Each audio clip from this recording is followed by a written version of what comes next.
Hello বন্ধুরা, কেমন আছো তোমরা সবাই? আশা করছি ভালো আছো আর আমিও খুব ভালো আছি। সকাল সকাল রান্না, খাওয়া দাওয়া, স্নানও হয়ে গেছে।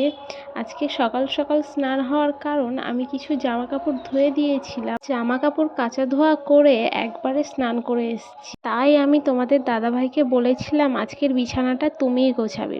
তোমাদের দাদাভাই তো যেমন পেরেছে তেমন করে বিছানাটা গুছিয়ে রেখেছে। তাই এখন আবার আমাকে বিছানার চাদর পাততে এসে নতুন করে আবার বিছানা গোছানো লাগছে।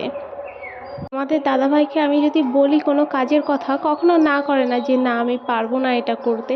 যেটাই বলি সেটাই করে, করার চেষ্টা করে। এই দেখো বিছানা গুছিয়ে রেখেছি, যেমনই পেরেছে গুছিয়ে রেখেছে। আবার আমি যদি জামা কাপড় ধুয়ে বলি যাও একটু ছাদে মেলে দিয়ে আসো, সব জামা কাপড় মেলবে কিন্তু একটা জামা কাপড়ও শার্ট হবে না। এটাই প্রবলেম, আর কিছুই না। এতটুকু অ্যাডজাস্ট তো নিজেকেও করতে হবে না? সে তোমার কথা শুনছে, তোমার মন মতোই হবে সেই জিনিসটা, এমন তো না, না? এই দেখো তোমাদের সাথে কথা বলতে বলতে আমার সব কিছু ভাঁজ করে গোছানোও হয়ে গেল। এখন আমি বিছানার চাদরটা পেতে নেব। আমি যেই বিছানার চাদরটা ধুয়ে কেচে দেবো সেটা যদি শুকানোর পরে সেটাই আবার পাতি, তোমাদের দাদাভাই কখনো পছন্দ করে না, বলে তুমি ধোওনি, ওটাই আবার পেতে রেখেছো। না বিছানার চাদরটা চেঞ্জ করলে ঘরটা আলাদা রকম লাগে, নিজের মনের কাছেও ভালো লাগে অনেকটা। এই দেখো বিছানা গোছাতে গোছাতে বাইরের থেকে আওয়াজ শুনতে পেয়ে বাইরে এসে দেখছি তোমাদের দাদাভাই এসছে টোটোতে করে। জিনিসপত্রগুলো হচ্ছে বাথরুমের দরজা লাগাবে সেটার জন্য।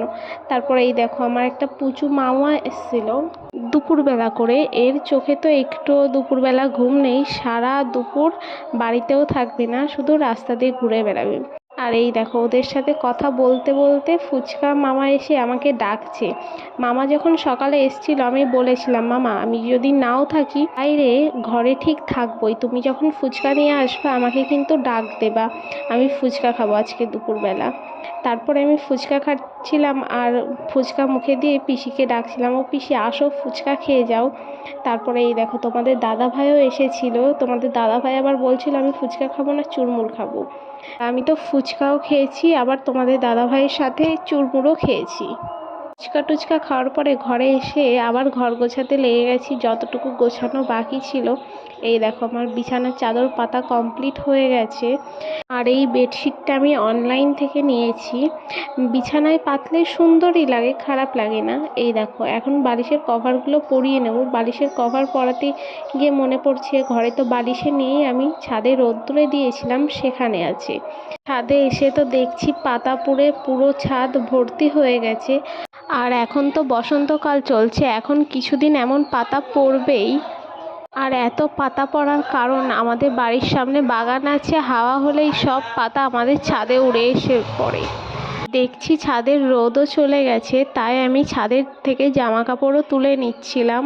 তারপরে বালিশ টালিশ নিয়ে আমি তাড়াতাড়ি করে নিচের দিকে চলে আসছিলাম, কারণ আজকে প্রচণ্ড গরম পড়েছে, মনে হচ্ছে বৈশাখ জ্যৈষ্ঠ মাসের গরম দিচ্ছে। এই ঘরে এসে তো আগে ফ্যান চালালাম।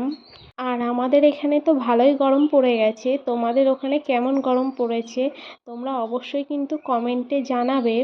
আর এই বেডশিটের সাথে এই বালিশের কভার দুটোও ছিল, এই বিছানার চাদর আর বালিশের কভার দিয়ে কেমন লাগছে তোমরা কিন্তু কমেন্টে জানাতে ভুলবে না। বিছানার চাদর পেতে বালিশের কভার লাগানো কমপ্লিট, এখন আমি জামা কাপড়গুলো ভাঁজ করে নিচ্ছিলাম।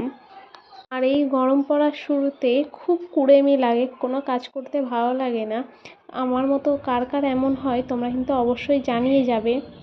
আর এই দেখো তোমাদের সাথে কথা বলতে বলতে আমার এইদিকে জামা কাপড়ও সব ভাঁজ করা হয়ে গেছে, এখন এইগুলো আমি জায়গা মতো গুছিয়ে রাখলেই হয়ে যায়।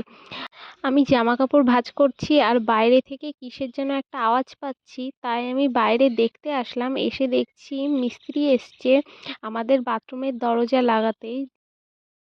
তারপরে আমি তোমাদের দাদাভাইকে বললাম খাওয়ার কথা, ও বলল আমি এখন খাবো না, পরে স্নান টান করে খাবো। সেই জন্য আমি আবার ঘরে এসে কিছুক্ষণ বসে বসে ফোন দেখছিলাম।